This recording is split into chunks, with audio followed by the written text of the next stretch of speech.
Assalamualaikum warahmatullahi wabarakatuh. Perkenalkan, nama saya Wahyu Wirayuda dengan NIM 081811333001. Pada kesempatan kali ini, saya akan menjelaskan tentang merealisasikan tentang proposal bisnis untuk memenuhi ujian tengah semester mata kuliah manajemen industri. Di sini saya membawakan bisnis startup yang bernama GoCourse.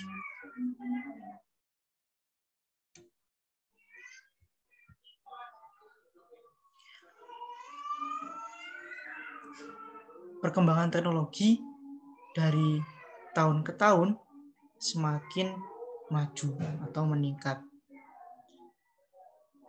Hampir semua hal sekarang ini membutuhkan teknologi.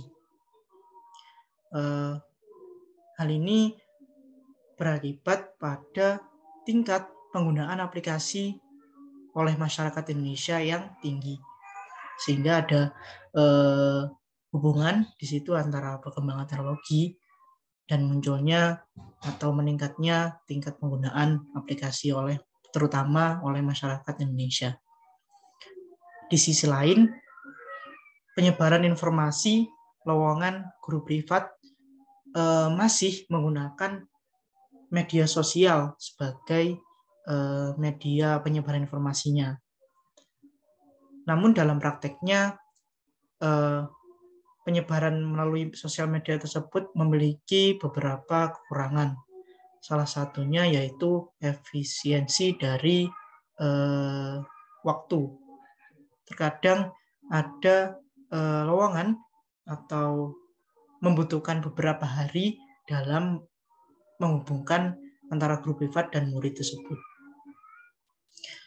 Nah, sehingga dibutuhkanlah sebuah platform yang memiliki efektivitas dan efisiensi dari segi waktu dan lainnya, dan juga membutuhkan informasi yang terpusat, tidak seperti dibandingkan dengan media sosial. Kedua poin ini diberikan sebuah solusi yaitu aplikasi GoCourse.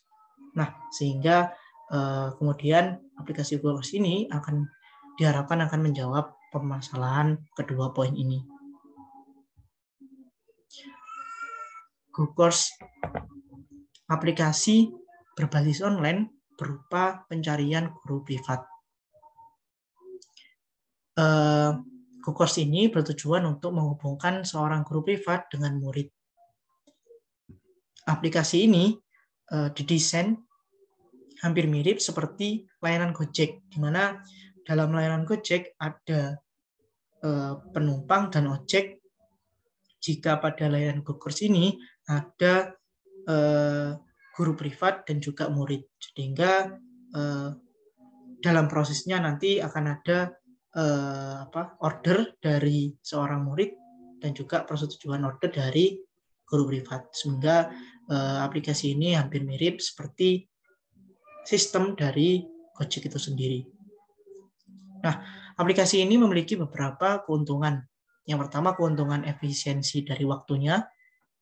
Seperti yang saya jelaskan sebelumnya, efisiensi waktu ini memberikan pengaruh yang cukup banyak bagi informasi lowongan guru privat ini, karena ini juga menjadi hal yang utama seperti itu. Proses pencarian ini akan memiliki efisiensi waktu yang baik dan juga terpusat karena pada satu aplikasi. Nah, keunggulan lainnya yaitu aplikasi ini dapat menyarankan guru privatnya yang paling terdekat, sehingga misal kita order guru privat, nah dari fitur aplikasi akan memunculkan atau merekomendasikan guru privat yang terdekat dan juga yang sesuai keinginan dari si murid tersebut.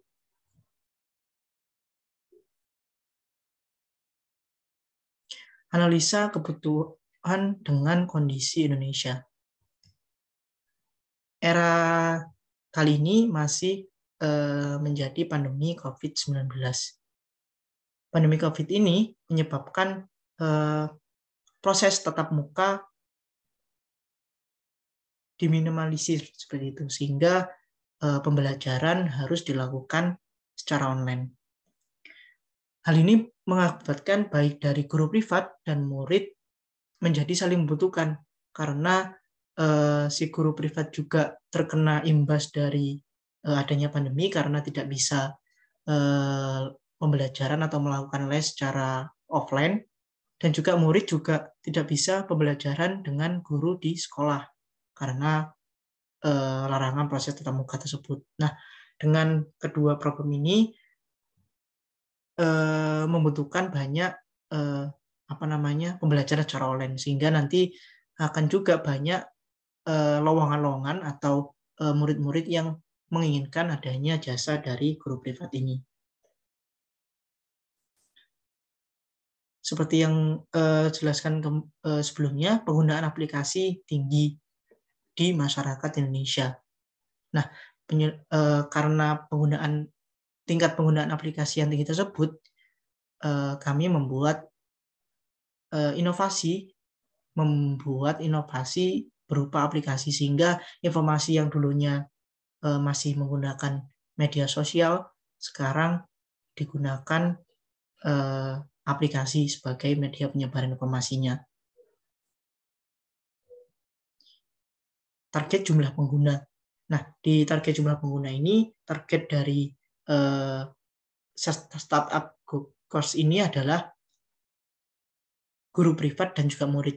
Nah, guru privat ini merupakan dari kalangan mahasiswa dan fresh graduate ini secara umum ya, dan juga murid tentunya dari kalangan siswa mulai dari TK, SMP, SMA sampai mahasiswa.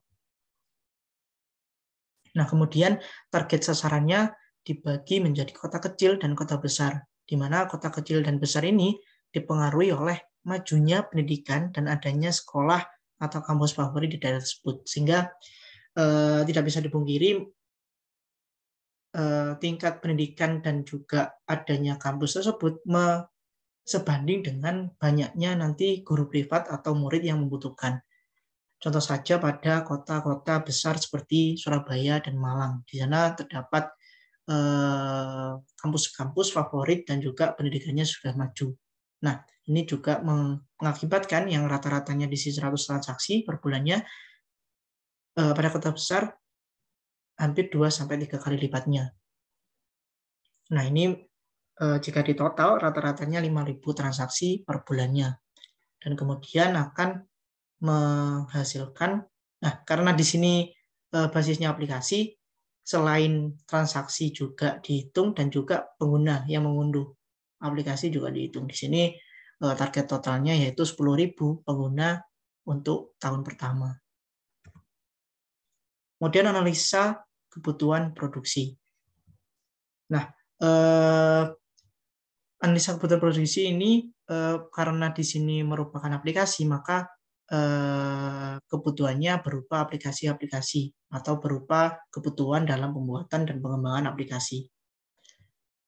Yang pertama ada aplikasi untuk admin, di mana dia difokuskan untuk admin, di mana dia mengelola secara dari pihak startupnya, dan juga aplikasi untuk user, di mana user ini ada 2 sesuai dengan target tadi, ada murid dan juga guru privat. Dan lain pembuatan dan pengembangan startup ini juga ada website, hosting, domain, dan akun developer yang digunakan untuk merilis nanti di Play Store-nya.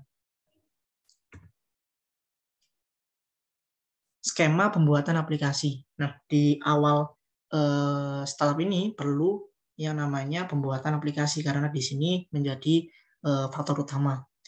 Nah, skema pembuatan aplikasi GoCourse ini melalui tahap perencanaan, di mana tahap perencanaan ini perlu dilakukan secara matang dan baik, dan juga berdasarkan data-data yang sudah diolah dan dianalisa, sehingga nanti memberikan keputusan-keputusan yang akurat.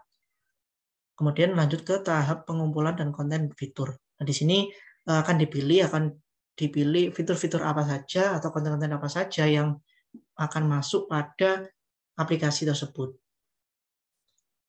Nah, kemudian tahap desain. Nah, selain fitur-fitur dan konten-kontennya, perlu nilai estetikanya dari atau penampilan dari aplikasi tersebut, sehingga tahap desain ini juga sangat penting. Nah, kemudian ketika aplikasi sudah selesai dibuat, diuji coba untuk mengetahui error atau kesalahan atau kekurangan dari aplikasi tersebut untuk dievaluasi.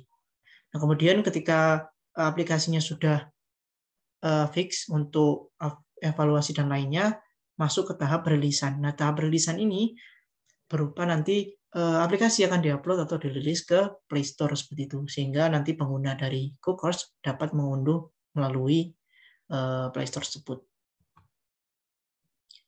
Skema transaksi dalam aplikasi. Nah, pada startup aplikasi ini, saya memberikan gambaran tentang apa yang ada pada transaksi dalam apa yang ada pada fitur-fitur aplikasi. Nah, ini skema simpelnya karena di sini pendaftaran user yaitu dari guru privat dan juga murid, ada dua user di sini. Nah, kemudian di sini user murid akan melakukan order. Kemudian di user guru privat akan dia menerima order dari si murid. Nah, persetujuan ini akan menghasilkan hasil yang berbeda. Ketika guru privat itu menyetujui order dari si murid, maka transaksi akan berhasil. Nah, jika tidak, maka si murid harus melakukan order lagi, karena di sini nanti di aplikasi si murid akan muncul tentang ditolaknya persetujuan order tersebut, sehingga perlu mencari ulang untuk si guru privat ini. Seperti itu. Sehingga kalau transaksi berhasil, maka dapat dilakukan proses pembelajaran setelahnya. Seperti itu. Nah, kemudian analisa kebutuhan tenaga kerja. Di sini ada 6 ya. Ada project manager, mobile developer, web developer, UI UX designer, database administrator, dan data analysis. Analisa kebutuhan biaya operasional. Nah, ini pada 6 tim ini, 6 tenaga kerja ini akan terdapat gaji bulanan. Nah, setelah di total, gaji bulanan yaitu 49 juta dengan total 6 orang anggota tim, termasuk ini ada data analis sementara dilakukan oleh pemilik. Nah, kemudian untuk analisa kebutuhan rumah tanggaan, totalnya 7.400.000. Ini merupakan dari listrik, internet, dan uang makan. Nah, kemudian dari gaji bulanan dan juga total rumah tanggaan ini, di total untuk menentukan biaya operasi setiap bulannya. Nah, biaya operasi setiap bulannya, biaya operasional setiap bulannya yaitu Rp56.400.000. Nah, selain biaya operasional, biaya awal juga diperlukan, di mana di sini ada peralatan kerja dan juga biaya lain dalam pengembangan dan pembuatan aplikasi. Ini ada komputer, sewa gedung untuk kantor, dan juga biaya lainnya. Nah, ini 20 juta, 15 juta, dan 10 juta rupiah. Nah, kemudian biaya operasional tadi ditambah dengan biaya peralatan kerja, biaya gedung, biaya pembuatan aplikasi, dan pemeliharaan dan pengembangan aplikasi, kemudian ditotal untuk menentukan total kebutuhan atau biaya pada tahun pertama. Nah, sehingga di total ada 7.721.800.000. Itu merupakan pada tahun pertama. Nah, kemudian biaya promosi aplikasi juga diperlukan karena promosi di sini sangat berperan penting dalam kesuksesan kemajuan dari aplikasi ini. Ini ada 37 juta pada tahun pertama. Analisa pembutuhan tiap tahun. Nah, tiap tahunnya ini akan dianalisa, akan target akan dianalisa dan dikembangkan sesuai dengan ini. untuk tahun pertama masih di kota Surabaya, di kota Malang, karena di sini kota besar dan juga pendidikannya maju seperti itu. Dan kota besar lain untuk tahun kedua, tahun ketiga ini kota-kota yang di sekitarnya, misalnya seperti Surabaya Raya, Malang Raya, dan juga tahun keempat pengguna akan bertambah. Ini pengguna yang mengunduh akan bertambah seiring dengan waktu menjadi 100.000 ini pada tahun keempat. Nah, dari ini akan diketahui target pendapatannya tiap tahunnya. Ini merupakan target pendapatan tiap tahun ini, tahun pertama sampai ke tahun kelima. Nah, analisa pesaing dan analisa hambatan. Nah, analisa pesaing ini tentu pada pesaing ini Startup Gokos akan pesaingnya yaitu lembaga bimbingan belajar, di mana dia memiliki platform yaitu media sosial masing-masing. Nah, untuk hambatan ini karena Startup Gokos ini memiliki berhubungan dengan orang banyak, maka perlu dilakukan atau dibuat aturan-aturan untuk menjaga kestabilan dari sistem seperti itu, sehingga tidak ada hal-hal yang tidak diinginkan. Nah, kemudian biaya total investasi. Nah, setelah ada kebutuhan pada tahun pertama, karena biaya total investasi ini saya mengambil untuk 3 tahun pertama. Kemudian tinggal dikalikan untuk ini tahun pertama tadi dikali 3 dan ditambahkan biaya promosi. Nah, didapat 2.195.400.000. Sehingga ini merupakan total investasi untuk startup ini. Nah, kemudian akan dianalisa keuntungan investor. Nah, dari pendapatan ini akan dianalisa nih, tiap tahunnya akan mendapatkan keuntungan berapa, seperti itu. Nah, dari sini diketahui pada tahun ketiga akan menghasilkan keuntungan. Di sini 2.500.000.000 lebih besar jadi tahun ketiga nanti sudah mendapatkan keuntungan dari adanya startup Gokos ini. Nah, namun pada analisa target jumlah total pendapatan dan lainnya memiliki error seperti itu. Jadi ada error untuk target pendapatannya sebesar 25%. Nah, hal ini sangat bergantung pada promosi di tahun pertama karena startup ini pada tahun pertama pada sosialisasinya perlu dilakukan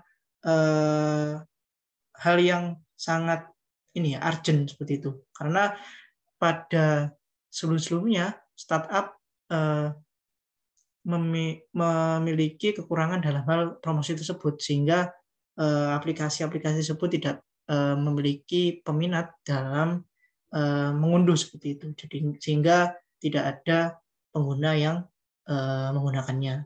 Nah, sehingga ini untuk promosi ini merupakan hal yang sangat penting dilakukan. Nah, kemudian kesimpulannya Gokos merupakan inovasi dalam menjawab 2 hal atau 2 poin di awal tadi, yaitu perkembangan teknologi dan permasalahan tentang penyebaran informasi lowongan guru privat. Nah, perkembangan teknologi ini sejalan dengan penggunaan atau tingkat penggunaan aplikasi yang sangat tinggi, terutama di Indonesia. Nah, ide pembuatan ini, Startup Gokos ini muncul karena adanya pengaruh pandemi COVID juga, karena dengan adanya pandemi COVID ini tatap muka pembelajarannya berkurang atau sampai ditiadakan seperti itu ya tatap mukanya, sehingga si murid membutuhkan bantuan guru privat untuk mengajar seperti itu karena online sehingga tidak bertatap muka dengan guru. Nah, si guru privat juga terkena imbasnya nih karena pekerjaannya yang offline, yang les secara offline juga terhambat karena dilarangnya tatap muka tersebut. Nah, Gokos ini diharapkan menjadi solusi dengan meningkatkan tingkat efektivitas dan efisien dari segi waktu dan jarak dalam menghubungkan guru privat dan murid. GoCourse menganalisa pendapatan dengan melihat banyaknya pengguna yang mengunduh aplikasi dan juga tiap transaksi yang terjadi, sehingga akan dianalisa dari tersebut ya, karena GoCourse ini berbasiskan aplikasi, sehingga dilihat dari pengguna yang mengunduh dan juga transaksi yang dilakukan seperti itu. Jadi user murid order dan juga guru privat menerima order tersebut. Nah, berdasarkan analisa biaya dan pendapatan yang sudah dilakukan, investor akan mulai memperoleh keuntungan pada tahun ketiga. Hal tersebut akan bergantung pada promosi dan sosialisasi aplikasi GoCourse pada tahun pertama. Nah, itu merupakan kesimpulan tentang startup GoCourse ini. Terima kasih. Apabila ada salah kata, saya mohon maaf. Wassalamualaikum warahmatullahi wabarakatuh.